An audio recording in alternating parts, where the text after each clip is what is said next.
बिस्मिल्लाहिर्रहमानिर्रहीम। अस्सलामुअलैकुम। आज मैं आपको सिखाने जा रही हूँ कराची की एक बहुत ही मशहूर रेसिपी जो है काठियावाड़ी छोले। और ये वहाँ पे बहुत शौक से खाए जाते हैं और ये जो रेसिपी है बहुत ज़बरदस्त रेसिपी है, हेल्दी रेसिपी है। चनों से आज हम एक ऐसी डिश बनाएंगे जो बिल्कुल चाट के लगभग उसी तरह की होगी, लेकिन इसमें कुकिंग ज़्यादा होती है। चाट में हम सारी चीज़ों को मिक्स कर देते हैं, लेकिन इसमें हम कुकिंग भी करेंगे और उसके बाद ज़बरदस्त सी हम एक काठियावाड़ी छोले की रेसिपी जो है वो तैयार करेंगे। तो आइए चलते हैं, मैं आपको बताऊंगी कि ये रेसिपी आपने किस तरह से बनानी है। बहुत ज़बरदस्त रेसिपी है, हेल्दी रेसिपी है, चनों की रेसिपी है। तो ये एक हेल्दी रेसिपी है, इसको रमज़ान में आप ज़रूर ट्राई कीजिएगा, आपको ये बहुत पसंद आने वाली है। तो आइए चलते हैं, रेसिपी को स्टार्ट करते हैं। रेसिपी स्टार्ट करने के लिए हमें बनाना होगा इसका मसाला। मसाले के लिए हमने ले लिया 1 टेबल स्पून धनिया, साबुत धनिया और साबुत ज़ीरा लेके उसको आपने कर लेना है रोस्ट। यहाँ पे मेरे पास वो छोटे वाली गोल मिर्चें जो कश्मीरी मिर्च होती है वो नहीं थी, तो मैं यहाँ पे इसको पहले रोस्ट करूँगी, उसके बाद मैं इसमें शामिल करूँगी दड़ा मिर्च। वैसे इसमें वो मिर्च शामिल की जाती है जो छोटी वाली राउंड शेप में होती है। और फिर इन सारी चीज़ों को हमने पीस लेना है। यहाँ पे मैंने फ्लेम को ऑफ कर दिया, उसके बाद मैंने इसमें चिली फ्लेक्स यानी कि दड़ा मिर्च शामिल की है 1 टेबल स्पून के करीब। और उसके बाद हमने इसको सारे को मिक्स करने के बाद इसको हमने पीस लेना है, ग्राइंड कर लेना है। तो मैंने इसको ग्राइंडर में डाल के हमने इसको पीस लिया है और ये मसाला हमारे पास पीसने के बाद तैयार हो चुका है। ये मसाला इस चनों में जाएगा भी और इसके ऊपर भी हम डालेंगे। तो ये मसाला जो है बनाने के लिए हमने इसमें 2-3 चीज़ें और भी ऐड करनी है। मैं इसमें शामिल कर रही हूँ नमक, 1/4 टीस्पून के करीब हमने इसमें नमक शामिल कर दिया। इतना ही हम इसमें चाट मसाला शामिल करेंगे। ये दोनों चीज़ें शामिल कर दी तो मसाला हमारा रेडी हो चुका है। इसको मिक्स करेंगे और इसको हमने कर देना है साइड पे। इन छोलों के साथ 2 किस्म की चटनियाँ भी हम रेडी करेंगे, जिनमें से एक चटनी होगी इमली वाली। इमली की खट्टी मीठी हमने चटनी तैयार करनी है, लेकिन उसके लिए हमने इसकी कुकिंग नहीं करनी। जस्ट आपने इमली का पल्प लेना है, उसको थोड़ा पतला ही रखना है आपने। उसमें शामिल करना है 1 teaspoon chaat masala, 1 table spoon इसमें मैंने शामिल कर दिया चीनी और थोड़ा सा आप इसमें नमक भी ऐड कर सकते हैं। यहाँ पे मैंने नमक ऐड नहीं किया है। उसके बाद आपने इसको मिक्स कर लेना है, चीनी को आपने अच्छे से इसमें मिक्स करना है। तो ये हमारी जो है इमली की खट्टी मीठी चटनी तैयार हो जाएगी। इसको भी हम साइड पे करेंगे। और अब हम आते हैं चनों की तरफ। चनों को मैंने भिगो के रखा था, उसके बाद मैंने इनको बॉईल कर लिया। थोड़ा सा मैंने इसमें नमक और थोड़ा सा मीठा सोडा डाल के मैंने चनों को बॉईल कर लिया है। चने हमारे जब अच्छे से गल जाएं तो फिर हमने नेक्स्ट प्रोसेस करना है। यहाँ पे मैं आपको बता रही हूँ कि मेरे जो चने थे वो अच्छे से पक चुके हैं, गल चुके हैं। तो ये आप चेक कर सकते हैं कि चने हमारे अच्छे से गल चुके हैं। उसके बाद हम इसमें मसाले शामिल करेंगे। तो चनों को आप चने छोटे साइज़ वाले भी ले सकते हैं और बड़े वाले जो मोटे काबली चने होते हैं वो भी आप ऐड कर सकते हैं। इसमें हम मसाले शामिल करें 1.5 टीस्पून मैंने नमक शामिल किया, 1 टीस्पून इसमें जाएगा चाट मसाला। नमक हम पहले भी ऐड कर चुके थे, तो आप अपने देख लीजिए कि आपने कितना नमक ऐड करना है। 1 टीस्पून इसमें 1 टीस्पून से थोड़ी सी ज़्यादा मैंने चिली फ्लेक्स ऐड की है। 1 टीस्पून इसमें गई है हल्दी पाउडर। हल्दी पाउडर के बाद इसमें हमने वो मसाला जो तैयार करके रखा हुआ था वो ऐड करेंगे।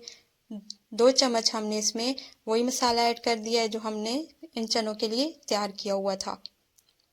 अब ये सारी चीज़ें ऐड करने के बाद इसमें हम थोड़ा सा कलर भी ऐड करेंगे। 2 चुटकी के करीब मेरे पास जर्दा कलर है, वो हमने ऐड कर दिया इसमें। क्योंकि इन जो चने होते हैं, ये जो छोले होते हैं काठियावाड़ी, इनमें जो कलर होता है वो डाला जाता है, तो इस वजह से हमने इसमें कलर भी ऐड कर दिया है। अब इसको मिक्स कर लेंगे। मिक्स करने के बाद हमने इसको 3 से 4 मिनट तक पकाना है, ताकि जो मसाले हमने ऐड किए हैं वो भी अच्छे से इसमें पक जाएं। उसके बाद जब 3 से 4 मिनट तक इनको पकाने के बाद, क्योंकि ये जो है हम इसमें चिकन पाउडर ऐड नहीं कर रहे, वैसे इस रेसिपी में चिकन पाउडर ऐड किया जाता है, तो हम इसमें शामिल करेंगे चाइनीज़ नमक।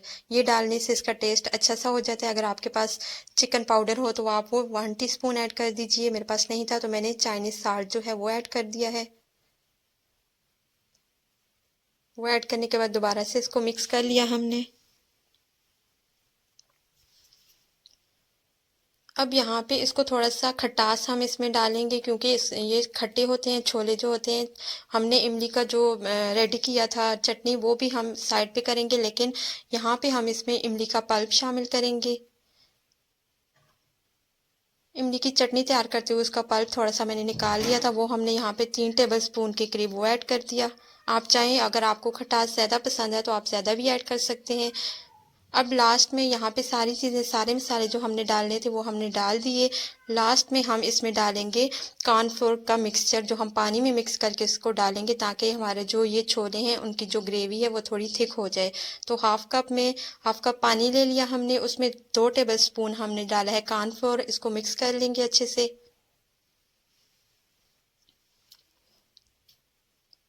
अगर आप कॉर्नफ्लोर वाला मिक्सचर नहीं डालना चाहते तो आप एज इट इज़ भी इसको यूज़ कर सकते हैं, इसको खा सकते हैं, लेकिन इससे जो ग्रेवी होती है वो थोड़ी थिक हो जाती है। इस वजह से कॉर्नफ्लोर का मिक्सचर हम इसमें ऐड करेंगे। तो यहाँ पे थोड़ा थोड़ा करके हमने ये मिक्सचर ऐड करना है और इसको मिक्स करते जाना है। और अगर आप चाहते हैं कि आपकी ग्रेवी ज़्यादा थिक हो तो आप इसमें 3 टेबल स्पून के करीब भी मिक्सर ऐड कर सकते हैं। मैंने थोड़ा इसको कम ही थिक रखा है और थोड़ा पतला ही ठीक लगा मुझे, तो मैंने इसमें सिर्फ 2 टेबल स्पून के ऐड किए। और जो शोरबा था, जो पानी था, वो थोड़ा ज़्यादा था मेरे चाट में। आप चाहें तो आप पानी को यहाँ पर थिक करने के लिए 3 टेबल स्पून के करीब भी ऐड कर सकते हैं कॉर्नफ्लोर को। यहाँ पे हमने कॉर्नफ्लोर सारा ऐड कर दिया, इसको मिक्स कर लिया। उसके बाद हमने फ्लेम को ऑफ कर दिया है। अब हम दूसरी चटनी, जो हमने एक चटनी तैयार करके रखी हुई है पहले से, दूसरी चटनी हम दही की और हरी जो मिर्चें और हरा धनिया और पुदीना, उसकी हमने रेडी करनी है। तो दही यहाँ पे लिया 1 कप मैंने, उसमें हरा धनिया, हरी मिर्चें और पुदीने को मैंने पीस लिया है, वो ऐड कर दिया हमने 1 टेबल स्पून के करीब। थोड़ा सा इसमें नमक शामिल करेंगे और इन सारी चीज़ों को अच्छे से कर लेंगे मिक्स। तो हमारे पास एक थिक सी चटनी तैयार हो जाएगी। और ये हमारी हरी चटनी भी रेडी हो चुकी है। तो दोनों चटनियाँ हमने रेडी कर ली हैं। साथ में हमने काठियावाड़ी छोलों के लिए जो मसाला होता है वो भी हमने रेडी कर लिया है। तो अब हम अपने चने डालेंगे और उसके ऊपर हमने ये चटनियाँ मिक्स करनी है और उसके बाद हमने उसको सर्व करना है। तो मज़ेदार से चने हमने बाउल में ऐड करने हैं। आप चाहें तो आप इसको छोटी सर्विंग में भी रेडी कर सकते हैं। मैं यहाँ पे एक बड़े बाउल में ही इसको रेडी करूँगी। तो सारे चने हमने बाउल में ऐड कर दिए हैं। अब इसके बाद इसके ऊपर गार्निश के लिए थोड़ी सी हरी मिर्चें हम ऐड कर रहे हैं। मिर्चों के बाद हम इसके ऊपर डालेंगे प्याज। प्याज को आप पकाते हुए भी थोड़ा सा काट के, छोटी सी प्याज अगर हो आपके पास तो आप काट के इसमें ऐड कर सकते हैं, लेकिन हम इसके ऊपर गार्निश के लिए रखी है, मैंने बीच में शामिल नहीं की। अगर आपको पसंद है तो आप बीच में डाल सकते हैं। टमाटर डालेंगे इसके ऊपर और इसके ऊपर डाली जाती है पापड़ी, जो कि जिससे इस चाट का जो मज़ा होता है वो दोबाला हो जाता है। तो उसके ऊपर मैंने थोड़ी सी चटनियाँ भी डाल दी हैं, आप देख सकते हैं। हरी चटनी और इमली की चटनी भी मैंने इसके ऊपर शामिल कर दी। तो मज़ेदार सा हमारा चाट तैयार है। और इस चाट को आप रमज़ान में ज़रूर ट्राई कीजिएगा। अगर आप कभी कराची नहीं गए और आपने ये चाट नहीं खाई तो आप घर पे मज़ेदार सी ये चाट बना सकते हैं और इसको एंजॉय कर सकते हैं। वीडियो पसंद आए तो लाइक और शेयर ज़रूर कर दीजिएगा। मुझे दुआओं में याद रखिएगा। Thanks for watching. अल्लाह हाफिज़।